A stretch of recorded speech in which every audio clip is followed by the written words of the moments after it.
Tynnu dant neu gynhesu tŷ, benthyg arian i dalu am driniaeth, methu cael deintydd i'r plant. Dyna brofiadau miloedd o bobl sy'n ceisio cael triniaeth ddeintyddol ar y gwasanaeth iechyd.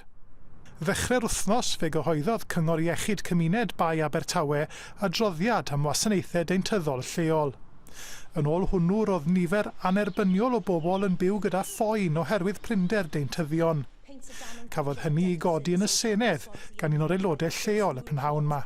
Methu cael gafael ar ddeintydd, bod nhw mewn poen, bod nhw ddim cyfathrebiad, bod plant a menwod beichiog sydd wrth gwrs i fod i gael triniaeth am ddim, deintyddol am ddim wedi gallu cael y driniaeth yna.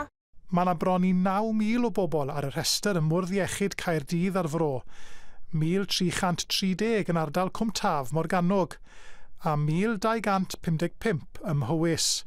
Cyfanswm o 11,000 o bobl, heb gyfri'r 4 bwrdd iechyd arall. Mae deintyddion wedi cael cyfarwyddyd i flaenoriaethu cleifion sydd angen triniaeth fwyaf. Dyw hynny ddim yn ddelfrydol yn ôl y deintydd hwn. Problem fwyaf, dwi'n meddwl, ydy efo'r rhifa, faint o deintyddion sydd gennym ni i gallu weld yr cleifion yma. Dyn ni'n gwybod mae yna wedi bod diffyg o fuddsoddiad i fewn i'r gwasanaeth iechyd am blynyddoedd yn enwedig efo deintyddiaeth. Felly, mwy o deintyddion sydd angen. Yn ôl Llywodraeth Cymru, maen nhw'n gweithio gyda'r Gymdeithas Deintyddol ar gytundebau newydd a fydd yn cynnwys gweld mwy o gleifion ar y gwasanaeth iechyd.